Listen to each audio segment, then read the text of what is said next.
The first time my new neighbor caught me staring, I was holding a garden hose like an idiot and watering the same patch of grass for so long it was starting to look concerned. In my defense, I wasn't trying to be creepy. I was trying to figure her out. That sounds worse. My name is Jake Morrison. I'm 36, recently divorced, and apparently the kind of man who can survive a custody mediation, refinance a house, rebuild a deck, and still be completely defeated by a woman moving into the blue house next door. Her name was Claire Bennett. I learned that from the mailbox before I learned it from her. She moved in on a Saturday morning with one moving truck, two teenage-looking nephews who carried boxes like they were being punished by the court system, and a golden retriever who immediately decided my yard belonged to him on a spiritual level. I had lived on that street for almost 6 years. Quiet neighborhood outside Raleigh. Old trees. Front porches. People who waved even when they had no intention of stopping to talk.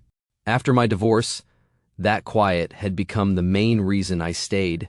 My ex-wife took the condo downtown. I kept the house because I told myself stability mattered. What I didn't say out loud was that the house had become a place to hide. Work, dinner, laundry, lawn, sleep, repeat. It wasn't a bad life. It just had no surprise left in it. Then Claire arrived with paint on her jeans, a dog with no boundaries, and the kind of laugh that carried across a driveway without asking permission. She was probably 34 or 35. Brown hair usually clipped up badly. Warm eyes. The kind of woman who looked friendly until she decided not to be, and then you immediately understood she had range. For the first week, we only exchanged neighbor things. Your dog is in my hostas. I'm so sorry. He seems emotionally committed. He's going through a transition. Then, do you know which day recycling goes out? Tuesday night. Actual Tuesday or neighborhood Tuesday where everyone panics Monday at midnight? Neighborhood Tuesday. Then, your porch light flickers. I know. That sounded like surrender. It is. That got a smile from her. I thought about that smile later while fixing my own porch railing, which was ridiculous and not something I planned to admit in court or anywhere else. The truth was, Claire made the street feel different. Not because she was loud, because she was alive in a way I had forgotten people could be without performing it. She drank coffee on her steps at 7 in the morning, with the dog sprawled at her feet. She painted her front door a deep green one afternoon and got a streak of it on her cheek without noticing. She carried boxes of old books inside and talked to them like they were difficult relatives. And yes, sometimes I noticed. Fine. Often. But I kept it contained. A glance from my yard. A quick wave. A casual comment while taking the trash out. Normal neighbor behavior from a man who had absolutely not started mowing his lawn in more careful lines since she moved in. The incident happened on a Thursday evening. It was hot. The kind of summer heat that doesn't leave when the sun starts going down. I was in my backyard watering the herb planters my sister had given me as a healthy coping mechanism, which was rude because the basil was doing better than I was. Claire was in her yard, trying to hang string lights along the edge of her patio. Trying was the key word. She had one end of the lights looped around a pergola post, the other tangled around her forearm, and the golden retriever, his name was Murphy, was proudly sitting on the extension cord like he had captured it in battle. I should have offered help immediately. Instead, I watched. Not for long. Long enough. She stretched up to hook the lights over the beam, lost the loop, caught it again, muttered something I couldn't hear, then turned her head and looked straight at me over the fence. I froze, with the hose still running. Claire's eyes dropped to the water pooling around my shoes, then lifted back to my face. One corner of her mouth curved. "If you want to look," she called, "just ask." The hose slipped slightly in my hand and sprayed my own ankle. Excellent. A dignified showing from all departments. I cleared my throat. I was looking at the lights. Were you? Mostly. Her smile widened. That is a very honest correction. I turned off the hose because at least one of us needed adult supervision. Do you want help? I asked. With the lights or with your staring problem? I looked at her. She looked back. Then she laughed, and the whole backyard seemed to loosen. With the lights, I said. The other thing appears chronic. Good to know. I walked over through the side gate because the fence between our yards was low enough to talk over but high enough to make climbing it look like a midlife crisis. Murphy greeted me like we had been separated by war. Claire handed me the tangled cord. "He's useless." Murphy wagged his tail. "He seems proud of it. He has confidence without evidence. Relatable." She gave me a quick look at that. Not amused exactly. Curious. That was the first moment I felt it. How easily she could shift from playful to perceptive. Like she heard the joke, but also heard the loneliness underneath it. I focused on the lights. Safer. We worked together for 20 minutes. I held the ladder. She hooked the strands. I untangled the cord. She told Murphy to stop trying to eat a zip tie. The sky went lavender over the rooftops, and one by one, the bulbs blinked on above her patio, warm and golden. Claire stepped back beside me and looked up. "Okay, that's better." "It is." She glanced over. "Thank you." "You're welcome." For a second, neither of us moved. The lights made her yard look softer than mine, less controlled, more lived in. A half-open paint can near the steps, a stack of books on the patio table, a dog toy under a chair, evidence of someone building a life instead of just maintaining one. Claire looked at me then and said, "Can I ask you something?" I almost smiled. "After tonight, I feel like I should be nervous." "You probably should. Go ahead." She leaned one hip against the patio table, arms folded lightly, eyes on mine. "You always this careful, Jake?" The question hit harder than it should have. Not because it was rude, because it was accurate. I looked away first, toward the new lights. "Depends what I'm trying not to break," I said. Claire didn't answer right away. When I looked back, her expression had changed. Still playful, but softer now, and maybe a little dangerous. "Well," she said quietly, "for the record, I'm not made of glass." Before I could answer, Murphy barked, ran between us, and knocked over an empty flower pot like emotional sabotage was part of his training. Claire sighed. "He disagrees." I laughed. A real one. The kind that surprised me because I had not heard it out of myself in a while. Claire noticed that, too. Of course she did. And when she looked at me again under those newly hung lights, I had the strangest feeling that my quiet little life had just developed a door I was either going to walk through or spend the rest of the summer pretending I didn't see. Claire ended up offering me a beer because, in her words, "You saved the lights, and Murphy has no concept of gratitude." Murphy wagged from under the patio table, unbothered by the accusation. I should have gone home. It would have been the clean choice. Neighborly favor done, polite goodnight. Retreat to my side of the fence where I could continue pretending that watching Claire Bennett move through the world did not affect my pulse, in ways a grown man should probably have under better control. Instead, I said yes. So 10 minutes later, I was sitting in a metal patio chair under the string lights we'd just hung, holding a cold bottle of beer while Claire disappeared inside and came back with another one for herself and a bowl of pretzels. Neither of us touched much. The yard looked different at night. Softer. The green front door she'd painted looked darker under the warm lights. The dog toy was still under the chair. A half-unpacked box of books sat by the back steps. One of the titles on top was a gardening guide, which made me feel slightly better about the condition of my basil. Claire sat across from me first. Then, after Murphy sprawled across both our feet like a furry union agreement, she shifted to the chair beside mine. Not touching. Close enough. "That," she said, looking up at the lights, "is significantly better. I try to deliver dramatic transformation. You mostly delivered zip ties and emotional support. I contain multitudes." She smiled into her bottle. "I'm starting to believe that." There it was again. That dangerous thing she did, where a joke somehow came out sounding like she meant more than the joke deserved. For a minute, we just listened to the neighborhood settle. A lawnmower in the distance. A kid laughing down the block. Crickets starting up along the fence line. The kind of summer evening that makes people stay outside longer than they planned to. Claire tucked one leg under herself in the chair and said, "So, you always this careful, or did I just catch you on a heavily supervised night?" I looked at her. "We're going back to that. We never left it." Fair. I took a sip of beer and considered my answer. The easy version would have been another joke. Something light. something that let me stay likable and unreadable. But Claire had already proven she could hear the difference between funny and evasive. So I said, "More careful than I used to be." Her expression shifted. Not pity, just attention. "That sounds earned." It was. She nodded once. No follow-up demand. No dramatic pause waiting for me to perform damage. Just room. That made me want to fill it. "My divorce was finalized about 2 years ago," I said. "No explosions, no police reports. Just a slow death by disappointment and bad communication." Claire winced. "That's somehow worse. It had efficiency. I hate efficient heartbreak. You seem very against most forms of heartbreak. I'm pretty progressive that way."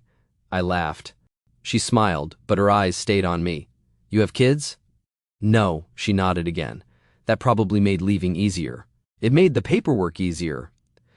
That line sat between us for a second. Then she said quietly, "Yeah, that sounds more true."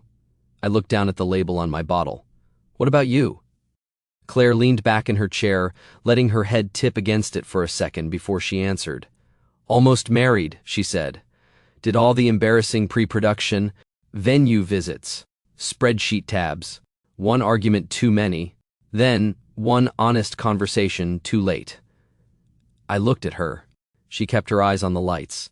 "I left before the wedding," she said, which sounds dramatic, but really it was just delayed self-respect with a deposit attached.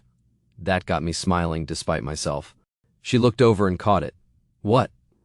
That was a very polished line for mild devastation. "I've had practice." There was a softness in her face now that hadn't been there in the yard earlier. Not fragility. Something more interesting than that.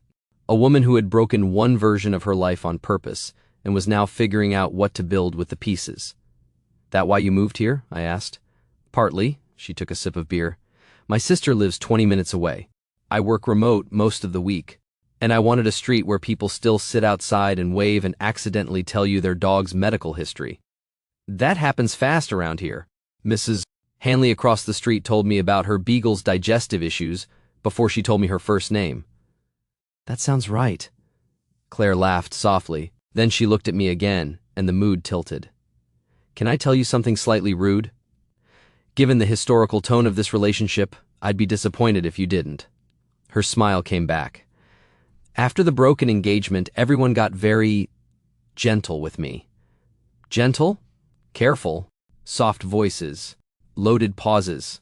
That look people get when they're trying to figure out whether a woman living alone means she's brave or sad. I knew that look. I had probably worn it more than once. Claire's voice stayed light, but only on the surface. I hated it. I hated feeling like people were responding to the emotional headline instead of the person in front of them. Something in my chest tightened. Maybe because I understood it. Maybe because I had been doing a version of the same thing with her. That carefulness she clocked in me. It wasn't only about my divorce. It was about seeing something I wanted and immediately trying to make myself smaller around it so I wouldn't have to risk wanting more. Claire tipped her bottle toward me. "That's why I said I'm not made of glass." I nodded slowly. I figured, "No, I don't think you did." Her voice softened. "I wasn't saying don't be kind. I was saying don't act like noticing me is some kind of offense." That landed hard because it named the exact thing I had been doing. I looked at her. "You think that's what I'm doing?" "I think," she said, meeting my eyes, "you're very aware of me, and I think you keep trying to make that awareness look polite." The neighborhood sounds seemed to fall away a little. Murphy snored at our feet like a tiny tractor. I let out a breath through my nose and said, "You make that sound accusatory." "I mean it as an invitation to honesty." That was somehow worse. I looked away toward the lights because they were safer than her face. Then I heard myself say, "The truth is, Claire, I'm not very good at wanting things halfway." She went very still.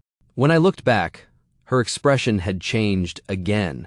Not playful now, not even especially soft, just open. "That," she said quietly, "sounds like the first real thing you've said to me." "It might be." She took that in. Then she set her bottle down on the table, turned a little more toward me, and said, "Okay, then let me be equally honest." My pulse shifted. Claire held my gaze and went on. "When you look at me from your yard, Jake, I don't mind. I forgot the beer in my hand. I noticed," I said. "I figured. You called it out with admirable violence. I believe in efficiency." That should have broken the tension. It didn't, because she was still looking at me like she had decided halfway truths were boring. Then she asked, voice lower now, "Do you know what I've been trying to figure out?" I shook my head once. She leaned back just slightly, enough to keep the moment from tipping too fast, but not enough to make it safe again. "Whether you're staring because you find me attractive," she said, "or because you're trying very hard not to." And just like that, my quiet summer got much more complicated. I should have given her a clever answer. Something easy, something light enough to float us both back to safer ground. Instead, because Claire Bennett apparently had a way of making my survival instincts useless, I told her the truth. Both. Her expression didn't change right away. Just her eyes. They softened, sharpened, and somehow did both things at once. "Both," she repeated. "Yeah. You find me attractive. Yes. And you're trying very hard not to. Also yes." The corner of her mouth lifted, but it wasn't the teasing smile from before. This one was quieter, more careful, like she had asked a bold question and gotten a real answer sooner than expected. "Why?" she asked. That question was harder. Not because I didn't know, because I did. I looked down at Murphy asleep across both our feet. "Because I'm your neighbor." "That's the first reason?" "It's a practical one. It's a cowardly one wearing khakis." I laughed despite myself. "You are very hard to impress." "No, Jake." Her voice softened. "I'm very hard to distract." That was worse. Much worse. Because she wasn't flirting now. Not exactly. She was standing at the edge of something and asking if I planned to meet her there or keep organizing my excuses by category. I let out a breath. "Because I'm divorced." "Because you're rebuilding." "Because I'm tired of wanting something good and immediately calculating how it could go wrong." Claire looked at me for a long second, then she nodded once, like that answer had earned a place at the table. "Okay," she said. "Okay? Okay means I believe you." She leaned back in her chair, but her eyes stayed on mine. "It also means I'm not accepting your application for permanent emotional retirement." That got a real laugh out of me. The kind that broke the pressure just enough for the night to keep breathing. She smiled too. Then, before either of us could say anything else, Murphy woke up, sneezed into my shoe, and wandered off toward the bushes with the dignity of a dog who had done his work. Claire watched him go. He has terrible timing. I think he may have saved us from ourselves. Maybe. She stood and picked up the empty beer bottles. Or maybe he just delayed the inevitable. The way she said that stayed with me long after I went home. I did not sleep well. The next morning, I came outside at 7 with coffee and found Claire sitting on her front steps with Murphy's leash in one hand and a cardboard box open beside her. She looked up and smiled. Not the full smirk. Something softer. "Morning, careful man." "Morning, woman who interrogates neighbors under mood lighting." She lifted her coffee in acknowledgement. Everyone has hobbies. I was halfway across my driveway when a silver SUV pulled up in front of her house. Claire saw it and went very still. That was the first time I saw her warmth disappear completely. A man got out, mid-30s, polished, expensive casual, the kind of guy whose shoes looked wrong on a normal neighborhood street. He shut the door, glanced at my house, then at Claire, and gave her a smile that didn't reach anywhere useful. "Claire," he said. She stood slowly. "Nathan." So, the almost married one. I stopped by my mailbox because pretending to check the mail at 7 in the morning was apparently the level of dignity I had available. Nathan noticed me. Of course he did. He looked me over once, then turned back to Claire. "I found the last box from the storage unit." He opened the back of the SUV and pulled out a taped box. Claire did not move toward him. "You could have shipped it," she said. "I wanted to see the house." "It's a house. It's a long way to move for a clean break." Her jaw tightened. I hated him immediately. Not because he had history with her. because he still thought he had the right to narrate it.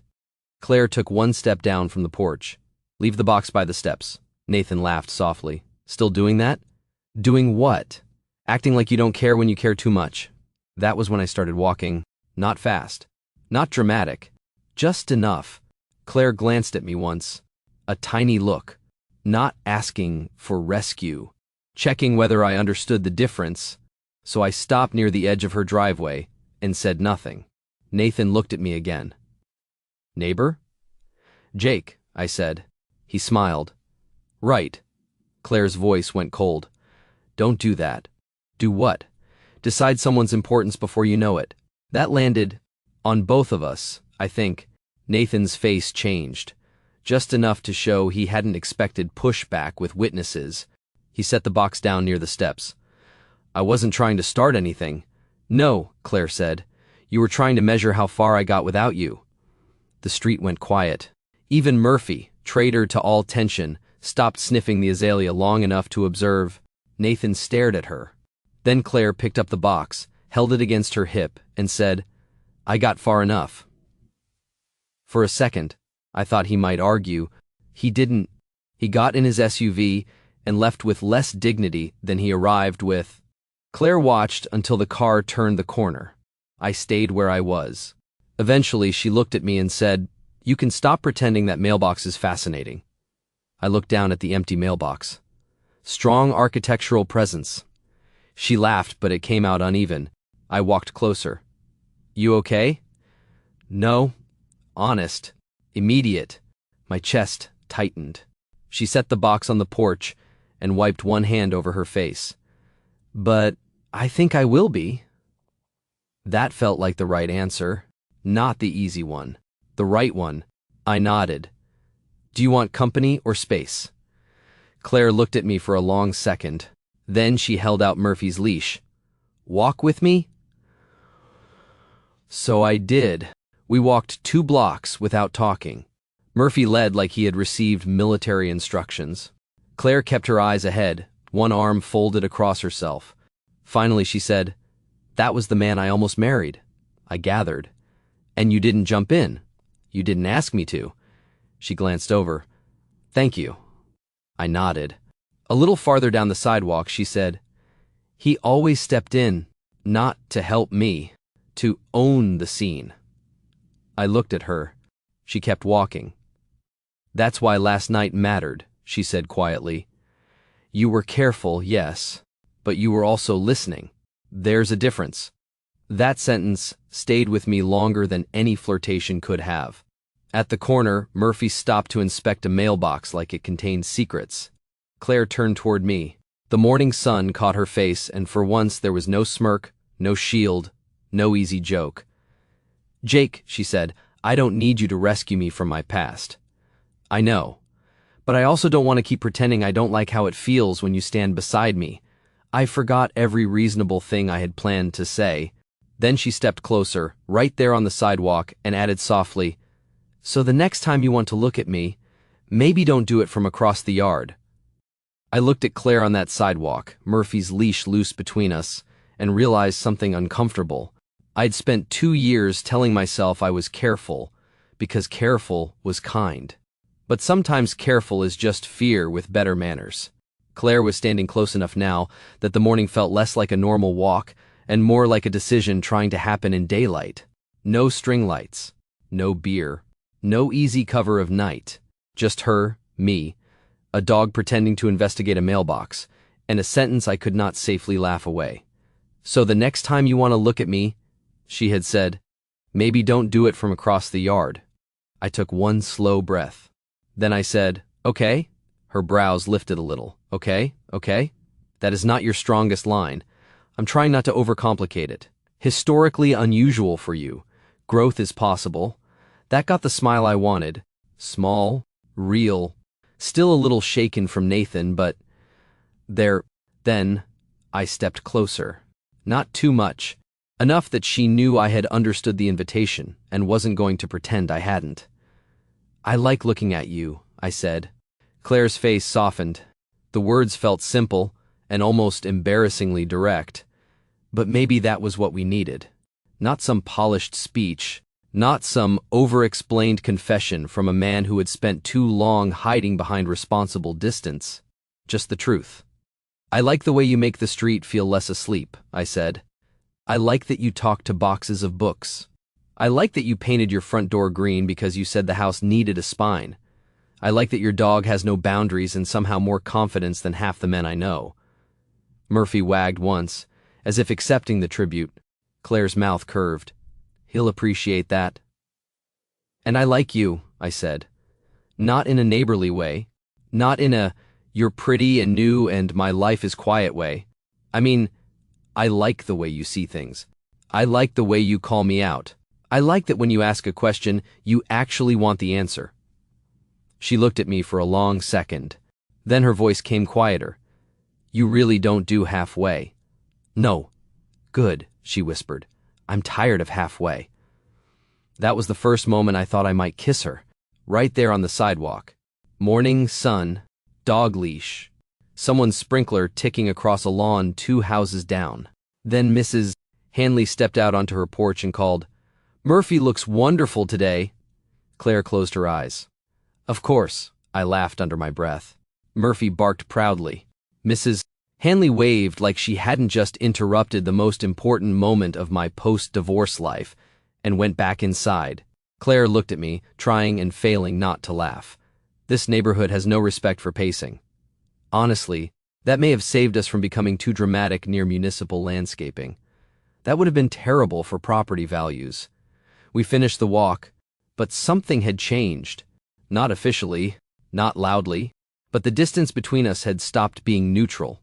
When we got back to her house, Nathan's box was still sitting on the porch. Claire looked at it, then at me. "I should probably open that. You want me to stay?" She didn't answer immediately. Then she nodded. "Yeah," she said, "I do." Inside, her house still had that half-moved-in feeling. A few finished corners, a few chaotic ones, books stacked near the living room wall, paint samples taped beside the kitchen doorway, a framed print leaning against a chair like it had given up waiting to be hung. She opened the box on the kitchen floor. I stayed by the counter, close enough to be present, not close enough to make it mine. Inside were pieces of a life she had almost entered, a stack of wedding planning folders, a framed photo from an engagement shoot, a guest book sample, a small white envelope with her name written in Nathan's careful handwriting. Claire looked at the envelope for a long time.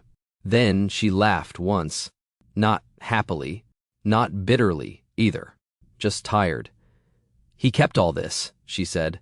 "Why?" "Because Nathan likes proof that something happened exactly how he remembers it." She picked up the framed photo. In it, she was smiling beside him. But even from where I stood, I could see the difference. Her face looked polished, composed, like she had learned the shape of happiness and was performing it well enough to pass inspection. Claire studied the photo, then set it face down. "I used to think leaving meant I failed," she said. I didn't speak. She looked at the box again. "But I think staying would have been the failure." That felt important. So I said, "I think so too." She looked up at me. No joke this time. No defense. Just trust, offered carefully. Then she reached for the envelope, opened it, and read whatever was inside. Her expression changed. Not heartbreak. Annoyance. "Oh, he is unbelievable." "What?" She handed me the paper. It was a note. Short, polished. Written like someone trying to sound wounded and superior at the same time. "I hope this new life gives you whatever you thought I couldn't." I looked at her. Wow. Right? That sentence owns a linen blazer. Claire laughed so suddenly that she had to cover her mouth. It broke the room open, not because the note was funny, because she was finally laughing at something that had once had power over her. She took the paper back, folded it once, and dropped it into the trash. Then she looked at the photo, the folders, the wedding debris. "I don't want this in my house." "Then it doesn't stay." We carried the whole box to the garage. She didn't make a ceremony of it. No dramatic burning. No speech. Just one box placed on a shelf, marked "Donate." Shred. never again, which felt very Claire. When we came back inside, the house felt lighter. So did she. She leaned against the kitchen island and looked at me. Thank you. For what? For not making that bigger than it needed to be. I smiled. I'm learning your preferred scale of emotional support. Good. It's very specific. I've noticed. The air shifted again. Quietly, we were back where the sidewalk had left us, only now there was no Mrs. Hanley, no mailbox, no dog pretending to be a chaperone. Murphy had abandoned us for a sunbeam near the back door. Claire looked at me. I looked at her. Then she said, Jake. Yeah? I don't want to be careful right now. My pulse moved hard once I stepped closer. Are you sure? She smiled faintly. That is a very you question. I can ask it in a cooler voice. No, she shook her head. I like that you asked. Then she reached out, not grabbing, not pulling, just touching 2 fingers lightly to the front of my shirt. Small contact. Huge consequence. I'm sure, she said. So I kissed her. Softly, at first. Carefully enough to give both of us a chance to understand it, before it became something we couldn't take back. Then, Claire leaned into it, and the careful part didn't disappear exactly. It turned into certainty. When we pulled apart, she was smiling. Not smug, not nervous. Bright, in a way I hadn't seen from her before. Well, she said, that was much better than staring. I laughed, forehead almost touching hers. Good to know. It was still a little careful. I'm working on it. I noticed, then Murphy barked from the back door, apparently offended by the lack of attention. Claire looked over my shoulder and sighed. He's going to tell the whole neighborhood. Mrs. Hanley probably already knows. Definitely.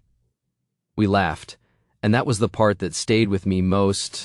Not just the kiss. Instead, Claire made coffee even though it was barely 10 in the morning, and I stayed in her kitchen while Murphy sprawled on the floor between us like a smug little witness. For a while, we didn't try to define anything. That was surprisingly nice. Claire showed me where she wanted to hang the framed print by the living room window. I held it up while she stood back, tilted her head, and said, Higher. I moved it higher. No, too high. I lowered it. Now it looks insecure. I looked over my shoulder. The print? The whole wall. That feels like a lot to put on one nail. She laughed, and I loved how easy it felt to make her do that now that I wasn't trying to pretend I didn't want to. By noon, the print was hung. The empty box from Nathan was in the garage, and Claire walked me to the side gate with a smile she kept trying to hide and failing at completely. So, she said, leaning one hand against the fence, are we going to be weird now? Probably. Good. I'd hate for us to become emotionally efficient overnight. I smiled. Dinner? Her eyes warmed. Are you asking properly? I'm trying. Then yes, our first real date was 2 nights later. Not across a fence. Not under the excuse of broken lights or old boxes or a dog with boundary issues. Just dinner at a small Mexican place downtown where the tables were too close together and the salsa was dangerous enough to require a warning label. Claire wore a red sundress. I forgot how to speak for a second when she opened the door. She noticed. Of course she noticed. If you want to look, she said, you can still ask. I shook my head. You are never letting me survive that, are you? Absolutely not. The date went well. Better than well. It was the kind of night where silence didn't feel like failure and laughter didn't feel like performance. She told me more about leaving Nathan. I told her more about the version of myself that disappeared after my divorce, the one who used to say yes to things without immediately scanning for exits. Claire listened without trying to fix it. That mattered. After dinner, we walked by the river, and when she took my hand first, I didn't overthink it. That mattered too. For the next few months, our street became impossible to lie to. Mrs. Hanley saw everything. My sister noticed Claire's coffee mug in my kitchen and said, finally, the yard-staring era has evolved. Murphy began spending so much time at my place that Claire accused him of emotional betrayal. The best part was how ordinary it became. Sunday groceries, porch coffee, fixing her sticking bedroom window, her helping me choose paint for my guest room, and then immediately banning the color I liked because, apparently, sad oatmeal was not a valid aesthetic. We didn't rush. That was important. We were both old enough to know chemistry can be loud and still not be trustworthy. So we let trust get louder too. 6 months later, Claire's house stopped looking like she had landed there after escaping something. It started looking like hers. Deep green front door, lights over the patio, books finally shelved. Murphy's toys in every possible place except the basket made specifically for them. And my house changed too. Not dramatically, just enough. A second coffee mug by the sink, her sweater on the back of a chair, dog hair on the couch I claimed to hate and secretly didn't mind. 1 year after that first night under the string lights, I asked her to move in. Not because we needed to prove anything, because one evening I watched her walk from my kitchen to her yard to grab Murphy's leash, then back through my side gate, like the fence had become a formality, and I realized we had been living across 2 houses for no good reason except habit. Claire looked at me for a long second when I asked. Then she said, "Only if we keep the green door." "Your green door?" "Our green door." That was the answer before yes. We sold my house the following spring to a young couple who seemed nervous and hopeful in equal measure. I moved next door officially, which Mrs. Hanley called the least surprising real estate development in this neighborhood. 2 years after Claire caught me staring from the yard, I proposed under the same patio lights we had hung together. Murphy was there, wearing a bow tie and looking betrayed by fashion. Claire cried before I got through the second sentence. Then she said, "Yes." Then she said, "For the record, I knew you wanted to kiss me the night with the lights." I looked at her. "Then why did you wait?" She smiled. "Because you needed to ask." We got married in the backyard. Small, warm, imperfect. String lights overhead. Murphy trying to eat a boutonniere. Mrs. Hanley giving unsolicited commentary from the front row. My sister crying loudly and pretending it was allergies. And the strangest thing was this. I did not feel like my quiet life had been replaced. I felt like it had finally been opened. Claire didn't make me less careful overnight. She just taught me the difference between care and fear. And sometimes, years later, when I catch her painting something in the yard or reading on the porch with one bare foot tucked under her, she'll look up, catch me watching, and raise an eyebrow. "If you want to look," she'll say, "just ask." And I always do. What would you have done if your new neighbor caught you staring from the yard and called you out with one line that made it impossible to keep pretending? And have you ever had someone walk into your quiet life and make you realize carefulness had slowly become fear? Tell me your story in the comments. If you liked this one, leave a like, subscribe, and I'll see you in the next video.